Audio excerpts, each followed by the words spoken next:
Bismillahirrahmanirrahim. In this lecture, we are going to learn about hydrogen bonding. Hydrogen bonding क्या होती है कि जब भी हाइड्रोजन किसी हाईली इलेक्ट्रोनेगेटिव एटम के साथ अटैच होता है तो उनके दरमियान जो बॉन्ड बनता है उस बॉन्ड को हम कहते हैं हाइड्रोजन बॉन्डिंग।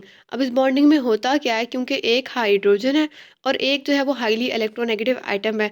तो जब हम लोग जिस तरह पहले डिस्कस कर चुके हैं कि जब इनके दरमियान में शेयरिंग होती है ना, या इनके दरमियान में जो फोर्स होती है, तो होता क्या है कि इलेक्ट्रॉन जो है वो हाईली इलेक्ट्रोनेगेटिव आइटम की तरफ खिंचते हैं, पुल होते हैं या पुश होते हैं।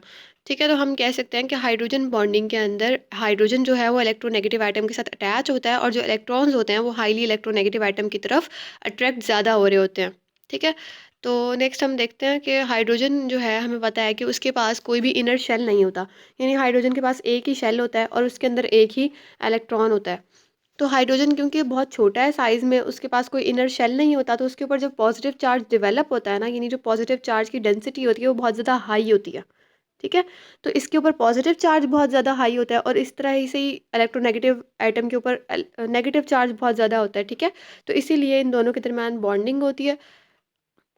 तो अब होता क्या है कि जब हाइड्रोजन एटम जो है उसका न्यूक्लियस जो है अगर वो किसी हाईली इलेक्ट्रोनेगेटिव एटम के करीब हो, यानी हाइड्रोजन जो है वो किसी और हाईली इलेक्ट्रोनेगेटिव एलिमेंट के या एटम के करीब हो, क्योंकि हमें पता है कि मोस्टली इलेक्ट्रोनेगेटिव एटम जैसे नाइट्रोजन हो गया, ऑक्सीजन हो गया, फ्लोरीन हो गया, इनके ऊपर lawn pair of electrons present होते हैं। तो क्या होता है कि वो लॉन पेयर ऑफ इलेक्ट्रॉन्स की तरफ और उस हाईली इलेक्ट्रोनेगेटिव एटम की तरफ अट्रैक्ट होता है। उस अट्रैक्शन के रिजल्ट में जो फोर्स कॉज होती है उसको हम कहते हैं हाइड्रोजन बॉन्डिंग। ठीक है, तो यहाँ पर हम डेफिनेशन पढ़ते हैं। Electrostatic attraction between hydrogen atom to small strongly electronegative atom and the lone pair of electrons on these electronegative atom. अब इसका क्या मतलब है कि हाइड्रोजन के दरमियान में और इलेक्ट्रोनेगेटिव आइटम के दरमियान में जो इलेक्ट्रोस्टैटिक अट्रैक्शन होती है उसको हम कहते हैं हाइड्रोजन बॉन्डिंग। जैसे कि आप लोग यहाँ पर देख सकते हैं कि दो मॉलिक्यूल्स प्रेजेंट हैं HF के।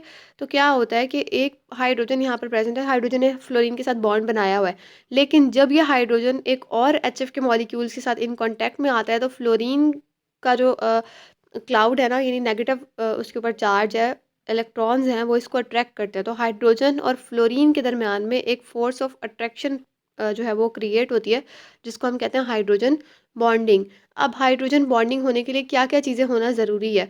तो हाइड्रोजन बॉन्डिंग होने के लिए पहली चीज़ तो ये है कि जो हाइड्रोजन है वो डायरेक्टली अटैच हुआ हुआ हो किसी भी हाईली इलेक्ट्रोनेगेटिव एटम के साथ। तो हाईली इलेक्ट्रोनेगेटिव एटम में फ्लोरीन हो सकता है, ऑक्सीजन हो सकता है या फिर नाइट्रोजन हो सकता है। और दूसरी शर्त क्या है, या दूसरी जो है वो बेसिक चीज़ क्या है कि जो है ना, हाईली इलेक्ट्रोनेगेटिव आइटम जो प्रेजेंट है उसके ऊपर अनपेयर्ड इलेक्ट्रॉन्स प्रेजेंट हों। ठीक है, जिन्हें हम लॉन पेयर ऑफ इलेक्ट्रॉन्स भी कहते हैं। दो रिक्वायरमेंट्स है, एक है कि हाइड्रोजन डायरेक्ट अटैच हो इलेक्ट्रोनेगेटिव आइटम से, और दूसरी क्या है कि इलेक्ट्रोनेगेटिव आइटम के ऊपर जो है वो lawn pair of electrons present हो। जैसे कि आप लोग यहाँ पर देख सकते हैं कि HF का एक मॉलिक्यूल जो है वो HF के दूसरे मॉलिक्यूल के साथ जो है वो हाइड्रोजन बॉन्डिंग के थ्रू जुड़ा हुआ है। अब होता क्या है कि देखिए यहाँ पर हाइड्रोजन प्रेजेंट है और हाइड्रोजन जो है वो दूसरे HF के मॉलिक्यूल के फ्लोरीन के साथ जो है वो बॉन्ड बना रहा है। इस बॉन्डिंग को हम कहते हैं हाइड्रोजन बॉन्डिंग। इसमें होता क्या है कि देखिए अब हाइड्रो हालांकि H और F दोनों का बॉन्ड बना हुआ है, फ्लोरीन का ऑक्टेट भी पूरा है और हाइड्रोजन के भी दो इलेक्ट्रॉन्स पूरे हैं, यानी वैलेंस शेल कंप्लीट है। लेकिन होता क्या है, जब इसके सामने एक और HF का मॉलिक्यूल आता है तो इसके पास लॉन पेयर है या इसके पास जो इलेक्ट्रोनेगेटिविटी है, इसकी वजह से इन दोनों के दरमियान में बॉन्ड बनता है। इसी तरह इन दोनों के दरमियान में भी बनता है, और अगर ज़्यादा सारे मॉलिक्यूल हो तो फिर ये हाइड्रोजन किसी और फ्लोरीन के साथ और फ्लोरीन किसी और हाइड्रोजन के साथ अटैच होता है। इसी तरह यहाँ पर अमोनिया की एग्जांपल दी गई है और वाटर की एग्जांपल दी गई है। वाटर जो है ये कॉम्प्लेक्स बनाता है और वाटर जो है ये चार बॉन्ड्स बनाता है। किस तरह होता है ये, क्योंकि वाटर में आप लोग देख सकते हैं कि ऑक्सीजन के ऊपर दो लॉन पेयर्स प्रेजेंट होते हैं। जब ऑक्सीजन पर दो लॉन पेयर्स प्रेजेंट होंगे तो ये लॉन पेयर्स भी बॉन्ड बना रहे होंगे इधर से और इधर से, और इधर से ही दो हाइड्रोजन। तो हम ओवरऑल कहते हैं कि ऑक्सीजन वाटर जो है ये फोर बॉन्ड्स बनाता है। अब होता क्या है कि दो तरह की हाइड्रोजन बॉन्डिंग होती है, एक इंटरमॉलिक्यूलर हाइड्रोजन बॉन्ड बनते हैं और एक इंट्रामॉलिक्यूलर हाइड्रोजन बॉन्ड बनते हैं। अगर हम बात करें इंटरमॉलिक्यूलर के तो दो मॉलिक्यूल्स के दरमियान में बनते हैं, और अगर हम बात करें इंट्रामॉलिक्यूलर के तो इंट्रामॉलिक्यूलर सेम मॉलिक्यूल के अंदर दो डिफरेंट एटम्स के दरमियान में बनते हैं। ठीक है, समझ में आई है? अगर हम बात करें इंटर की तो वो दो मॉलिक्यूल्स के दरमियान, और इंट्रा की बात करें तो वो सेम मॉलिक्यूल के दो एटम्स के दरमियान बनते हैं। ठीक है, तो हम क्या कहते हैं कि इंटर मॉलिक्यूलर हाइड्रोजन बॉन्डिंग जो होती है ना, ये बहुत ज़्यादा स्ट्रॉन्गर होती है as compare to van der Waals forces and as compare to dipole dipole forces. तो यहाँ पर हमारे पास जो क्वेश्चन आ रहा है वो ये है कि why do water, ammonia and H F have abnormally high boiling point in series, यानी कि इनका बॉइलिंग पॉइंट ज़्यादा क्यों होता है। अगर आप लोग ये ग्राफ गौर से देखें तो इसमें सबसे ज़्यादा बॉइलिंग पॉइंट जो है वो वाटर का है, क्योंकि वाटर का बॉइलिंग पॉइंट 100 होता है। तो उन्होंने कहा कि वाटर का, एचएफ का और अमोनिया का क्यों होता है बॉइलिंग पॉइंट ज़्यादा। तो इसका जवाब आप लोग देखेंगे कि हम अगर बात करें ना हाईली इलेक्ट्रोनेगेटिव आइटम्स की, तो सबसे पहले हमारे जहन में आता है फ्लोरीन, ऑक्सीजन और नाइट्रोजन। तो ये तीनों जो है ये हाईली इलेक्ट्रोनेगेटिव आइटम्स हैं। और इन आइटम्स के दरमियान क्या होता है कि जब ये एच से मिले हुए, मतलब NH3 में भी हाइड्रोजन है, H2O में भी हाइड्रोजन है, HF में भी हाइड्रोजन है, तो इनके दरमियान क्या होता है, इंटरमॉलिक्यूलर हाइड्रोजन बॉन्ड्स बने हुए होते हैं। ठीक है, क्या होता है, इंटरमॉलिक्यूलर हाइड्रोजन बॉन्ड्स बने हुए होते हैं जो कि बहुत ज़्यादा स्ट्रॉन्ग होते हैं as compare to van der वाल फोर्सेस। तो क्या होता है, हमें ज़्यादा एनर्जी चाहिए होती है इनको ब्रेक करने के लिए, इन बॉन्ड्स को। तो जब हमें ज़्यादा एनर्जी चाहिए होगी, ज़्यादा हीट एनर्जी चाहिए होगी, तो ज़ाहिर है उनका बॉइलिंग पॉइंट ज़्यादा होगा। ठीक है, तो इसमें सेकंड क्वेश्चन जो रेज होता है वो होता है कि वाटर का सबसे ज़्यादा है, फिर एचएफ का है, फिर अमोनिया का है, तो ऐसा क्यों है। अब ये क्वेश्चन जो है ये आपसे इसी तरह से भी पूछा जा सकता है, यानी इन तीनों का ट्रेंड, या फिर इनमें से कोई दो को कंपेयर करने के लिए भी कहा जा सकता है। तो हम दोनों तरह से देखेंगे इसका आंसर क्या बनता है। वाटर का सबसे ज़्यादा क्यों होता है बॉइलिंग पॉइंट, क्योंकि वाटर जो है वो वी शेप होती है वाटर की। फॉर एग्जांपल ये हमारे पास एक ऑक्सीजन है, इसके पास ये दो लोन पेयर्स हैं और यहाँ पर दो हाइड्रोजन अटैच हैं। ठीक है, अब जब वाटर के मॉलिक्यूल्स और मॉलिक्यूल्स के साथ होगा तो ये लोन पेयर भी एक बॉन्ड बना रहा होगा, ये लोन पेयर भी एक बॉन्ड बना रहा होगा, इधर से हाइड्रोजन किसी और ऑक्सीजन के साथ, इधर से हाइड्रोजन किसी और ऑक्सीजन के साथ बना रहा होगा, और इस तरह से वाटर मॉलिक्यूल्स जो हैं वो सराउंड हुए हुए होंगे बाय अदर वाटर मॉलिक्यूल्स। ठीक है, तो क्या हो रहा होगा, हाइड्रोजन बॉन्डिंग उनमें बनी हुई होगी। तो हमने क्या कहा कि ऑक्सीजन जो है, यानी वाटर जो है वो वी शेप की वजह से चार बॉन्ड्स बना सकता है, जबकि अगर हम बात करें एच की, तो एच दो बॉन्ड बना सकता है। अब एच दो बॉन्ड कैसे बनाते हैं हम अगली वाली पिक्चर में देखते हैं। उसके बाद अमोनिया, और अगर हम एच को कंपेयर करें तो अमोनिया और इसमें हम हाइड्रोजन्स तो दोनों में ही है, इसमें भी है, इसमें भी है। इसमें से हम एफ और एन को कंपेयर करेंगे, मतलब फ्लोरीन को और नाइट्रोजन को। फ्लोरीन की इलेक्ट्रोनेगेटिविटी बहुत ज़्यादा है एज़ कम्पेयर टू नाइट्रोजन, तो इसकी इलेक्ट्रोनेगेटिविटी ज़्यादा है। और हाइड्रोजन तो वैसे ही इलेक्ट्रोपॉजिटिव आइटम है, तो ये दोनों, इन दोनों के दरमियान में बॉन्डिंग जो है वो much more stronger than ammonia. तो यहाँ पर हम देखते हैं मॉलिक्यूल्स को कि वाटर और एचएफ को हम जब कंपेयर किया तो एचएफ दो बॉन्ड्स किस तरह बनाता है, हाइड्रोजन बॉन्ड्स। ये हमारे पास है ओरिजिनल, हमारा जो प्रॉपर मॉलिक्यूल है एचएफ का। अब ये देखिए फ्लोरीन ने जो है ये बॉन्ड बनाया हुआ है, हाइड्रोजन बॉन्ड किसी और एचएफ के मॉलिक्यूल के हाइड्रोजन के साथ, जबकि अगर हम बात करें हाइड्रोजन की तो इसने बनाया हुआ है किसी और मॉलिक्यूल के फ्लोरीन के साथ। तो कितने बॉन्ड हो गए टोटल, दो बॉन्ड्स हो गए इसमें। ठीक है, और अगर हम इसको कंपेयर करें वाटर से, तो आपको जो सेंट्रल मॉलिक्यूल नज़र आ रहा है ये वाला, ये हमारा ओरिजिनल मॉलिक्यूल है।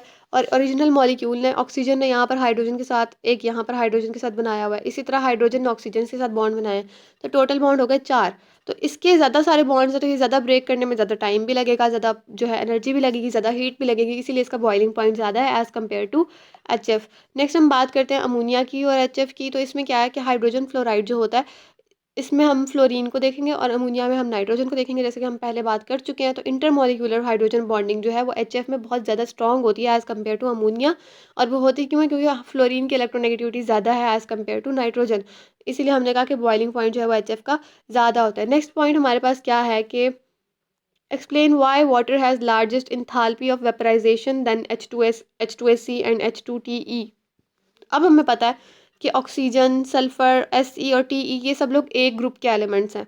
तो अब उन्होंने कहा है कि सबसे ज़्यादा जो इंथाल्पी ऑफ वेपराइजेशन है ना वो वाटर की क्यों होती है।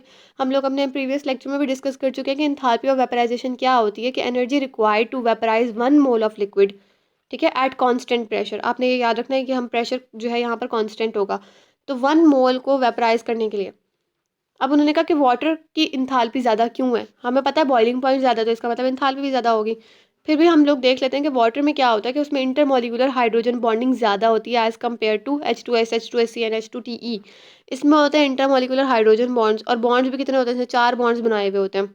जबकि अगर हम बात करें इनकी H2S और बाकी सब इनकी कंपाउंड्स की, तो इनमें डायपोल डायपोल इंटरेक्शंस होती हैं। अब आपने याद रखना है कि जो हाइड्रोजन बॉन्डिंग होती है ना, ये वैन डेर वाल्स फोर्सेस से भी ज़्यादा स्ट्रॉन्ग होती है और डायपोल डायपोल इंटरेक्शन से भी ज़्यादा स्ट्रॉन्गर होती है। तो जो चीज़ ज़्यादा स्ट्रॉन्गर होगी हमें ज़्यादा हीट देनी पड़ेगी उसको तोड़ने के लिए। तो क्या होता है, हाइड्रोजन बॉन्ड्स तोड़ने के लिए हमें मोर एनर्जी रिक्वायर होती है, और इसीलिए वाटर को जो है उसकी लार्जेस्ट इंथाल्पी ऑफ वेपराइजेशन होती है। नेक्स्ट पॉइंट हमारे पास क्या है कि डायमराइजेशन ऑफ कार्बोक्सिलिक एसिड।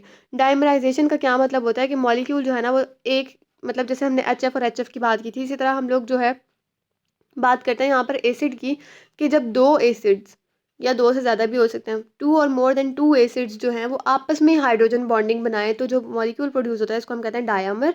ये हमारे पास है डायामर, क्योंकि यहाँ पर दो कार्बोक्सिलिक एसिड्स ने आपस में हाइड्रोजन बॉन्डिंग क्रिएट की हुई है, इसको हम कहते हैं डायामर। डायामर क्रिएट होता है, और डायामर होता कब है क्रिएट, जब हम लोग कार्बोक्सिलिक एसिड को किसी नॉन पोलर सॉल्वेंट के अंदर ऐड कर देते हैं, ठीक है। या तो हम नॉन पोलर सॉल्वेंट में ऐड करते हैं, या फिर अगर हम कार्बोक्सिलिक एसिड को वेपर स्टेट में देखें ना उसकी, तब मॉलिक्यूल्स ने डायामर बनाया हुआ होता है। और यहाँ पर इसी तरह हमारे पास एथेनोइक एसिड की एग्जांपल है। एथेनोइक एसिड में क्या होता है कि यहाँ पर आप देख सकते हैं कि ये एथेनोइक एसिड एक है, ये दूसरा एथेनोइक एसिड है। इसका ऑक्सीजन जो है वो नेगेटिव चार्ज का है, तो वो हाइड्रोजन के साथ बॉन्ड बना रहा है। इसी तरह यहाँ पर जो है वो हाइड्रोजन और ऑक्सीजन बॉन्ड बना रहे हैं। तो ये है इंटर मॉलिक्यूलर हाइड्रोजन बॉन्ड्स, यानी कि दो डिफरेंट मॉलिक्यूल्स के दरम्यान में हाइड्रोजन बॉन्डिंग हुई हुई है और यहाँ से डायमर प्रोड्यूस हो रहा है। अब नेक्स्ट हम बात करते हैं कि importance of hydrogen bonding in biochemistry. इसका आपको सवाल भी आ सकता है कि आइस और वाटर में हाइड्रोजन बॉन्डिंग का क्या सीन होता है। तो क्या होता है कि दोनों के अंदर इंटरमॉलिक्यूलर हाइड्रोजन बॉन्डिंग्स होती हैं, यानी कि वाटर का एक मॉलिक्यूल, दोनों में है तो वाटर ही, वाटर के मॉलिक्यूल्स ने आपस में हाइड्रोजन बॉन्डिंग बनाई हुई होती है। लेकिन जब वाटर फॉर्म में, यानी वाटर जब लिक्विड फॉर्म में होता है, तो क्या होता है कि हाइड्रोजन बॉन्डिंग उनके दरम्यान क्रिएट तो हुई भी होती है, लेकिन क्योंकि मॉलिक्यूल्स रैंडम मोशन में होते हैं तो उनका बॉन्ड जो है वो जल्दी जल्दी ब्रेक भी हो रहा होता है किसी और के साथ, और किसी और के साथ बन भी रहा होता है। यानी बॉन्ड फॉर्मेशन और बॉन्ड ब्रेकिंग बहुत फास्टली हो रही होती है। मॉलिक्यूल्स का बॉन्ड ये नहीं है कि बस बॉन्ड बन गया तो वो बना ही रहेगा, क्योंकि वो मोशन में होते हैं, कांस्टेंट मोशन हो रहा होता है उनमें, तो इस वजह से उसमें बॉन्ड फॉर्मेशन और बॉन्ड ब्रेकिंग हो रही होती है। तो क्या होता है, अरेंजमेंट ऑफ मॉलिक्यूल्स जो है ये रैंडम होती है। अगर हम बात करें आइस की, तो आइस में मॉलिक्यूल्स जो है वो कॉम्पैक्ट फॉर्म में प्रेजेंट होते हैं, यानी एक सॉलिड बन चुकी है आइस। तो क्या होता है, मॉलिक्यूलर मोशन नहीं होती उतनी, जिस तरह पीछे हमारे ने कहा कि रैंडमनेस बहुत ज़्यादा है, तो आइस के अंदर रैंडमनेस नहीं होती, मोशन जो है वो रिस्ट्रिक्ट हुई हुई होती है। तो क्या होता है कि मॉलिक्यूल्स जो हैं वो एक प्रॉपर वे में अरेंज हुए हुए होते हैं, और उनके दरमियान जो हाइड्रोजन बॉन्डिंग होती है ना वो मैक्सिमम होती है। तो आपसे ये सवाल भी किया जा सकता है कि ऐसा क्यों है कि दोनों चीज़ें तो मतलब वाटर ही है, बेशक आइस की बात करें या बेशक लिक्विड वाटर की बात करें, तो हाइड्रोजन बॉन्डिंग जो है वो आइस में ज़्यादा क्यों होती है। तो ये उसकी रीज़न है कि हाइड्रोजन बॉन्डिंग आइस में इसलिए ज़्यादा होती है क्योंकि आइस में मॉलिक्यूलर मोशन जो है वो रिस्ट्रिक्टेड हुआ हुआ होता है, मॉलिक्यूल्स जो हैं वो फ्रीली मूव नहीं कर रहे होते, और इसीलिए मॉलिक्यूल्स इस फॉर्म में अरेंज हुए होते हैं कि उनमें हाइड्रोजन बॉन्डिंग जो है वो मैक्सिमम होती है। अब हम बात करते हैं कि अगर वाटर मॉलिक्यूल की हम बात करें ना, तो वाटर मॉलिक्यूल दूसरे वाटर मॉलिक्यूल्स के साथ फोर बॉन्ड्स बना रहा होता है, यानी कि टेट्राहेड्रली बॉन्डेड होता है। चार बॉन्ड्स बना रहा है ना, चार बॉन्ड्स को हम कहते हैं टेट्राहेड्रल। तो टेट्राहेड्रली अटैच होता है और एक ओपन स्ट्रक्चर बनाता है, ठीक है। ओपन स्ट्रक्चर बनाता है और क्या करता है कि लोअर डेंसिटी प्रोड्यूस करता है। अब आप अगर देखें तो वाटर के अंदर अगर हम आइस को डालें तो बर्फ़ जो है वो पानी के ऊपर तैर रही होती है, क्योंकि उसकी डेंसिटी बहुत कम होती है। उसकी डेंसिटी क्यों कम होती है, क्योंकि वाटर ने बॉन्ड बनाए होते हैं बाकी सारे मॉलिक्यूल्स के साथ, ठीक है। तो इसी तरह अगर हम बात करें कि सी वाटर में क्या होता है, या फिर ऐसे पोलर एरियाज में जहाँ पर टेम्परेचर जो है वो माइनस में रहता है, ठीक है, यानी जब टेम्परेचर जो है वो बहुत कम रहता है और सर्दी बहुत ज़्यादा होती है, तो ऐसे वाटर बॉडीज़ की अगर हम बात करें तो वहाँ पर क्या होता है कि वाटर जो है वो एक लेयर, यानी बर्फ़ की एक लेयर बन जाती है वाटर की सरफेस पे।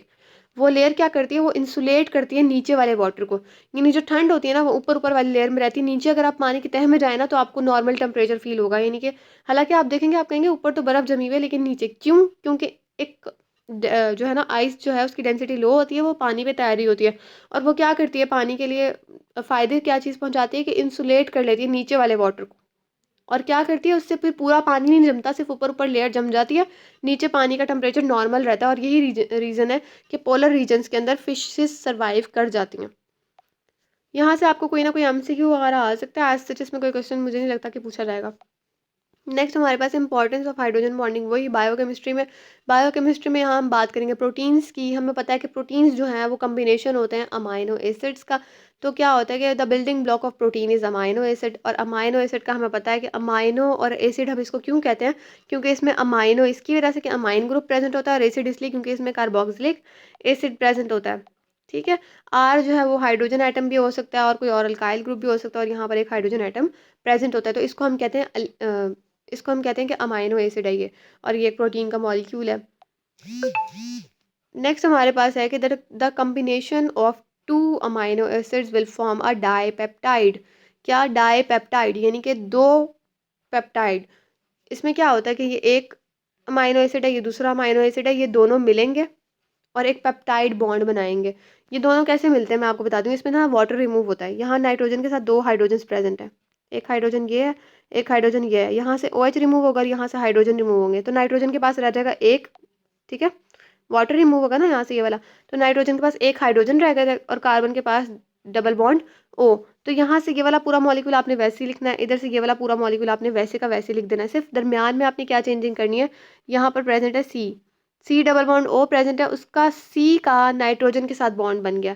किस तरह से, मैं आपको दिखाती हूँ कहीं पे अगर हो थोड़ी सी जगह, यहाँ पर हम लोग देखते हैं कि पीछे वाला पूरा मॉलिक्यूल वैसे ही है, ये मॉलिक्यूल इस तरह C double bond O bond N और N ने बनाया हुआ है H के साथ, बाकी सारा मॉलिक्यूल वैसे का वैसे ही रहेगा। इस बॉन्ड को, ये जो कार्बन और नाइट्रोजन के दरमियान में बनता है, इसको हम लोग कहते हैं पेप्टाइड बॉन्ड, ठीक है। तो हमने क्या कहा था, combination of 2 amino acids will form a dipeptide, क्योंकि 2 अमाइनो एसिड्स हम मिला रहे हैं, 2 अमाइनो ग्रुप्स को हम मिला रहे हैं। The primary structure for a protein is polypeptide. तो प्रोटीन में मतलब अगर हम यहाँ हमने 2 मिलाए ना तो डाईपेप्टाइड बना है। अगर हम इस तरह बहुत सारे मॉलिक्यूल्स को अरेंज करते जाएं और मिलाते जाएं तो इसी तरह से बहुत सारे पेप्टाइड्स बॉन्ड बनेंगे और इसके रिजल्ट में क्या चीज़ बनेगी, क्या स्ट्रक्चर बनेगा, पॉलीपेप्टाइड, जो कि पॉलीमर है अमाइनो एसिड का, ठीक है। मतलब प्रोटीन जो है वो बहुत सारे अमाइनो एसिड्स को इकट्ठे मिलाओ, जैसे हमने यहाँ 2 मिलाए ना तो एक ये पेप्टाइड बॉन्ड बना, उसमें बहुत, एक प्रोटीन में बहुत सारे पेप्टाइड बॉन्ड होते हैं, तो पूरी एक चेन बनती है। Polypeptide chain form a helical structure between NH and C double bond O groups create the secondary structure of protein. NH और C double bond O group के दरम्यान में बॉन्ड बनता है, उसको हम कहते हैं peptide bond. So this was all about our lecture, hopes आपको समझ आई होगी। Thank you.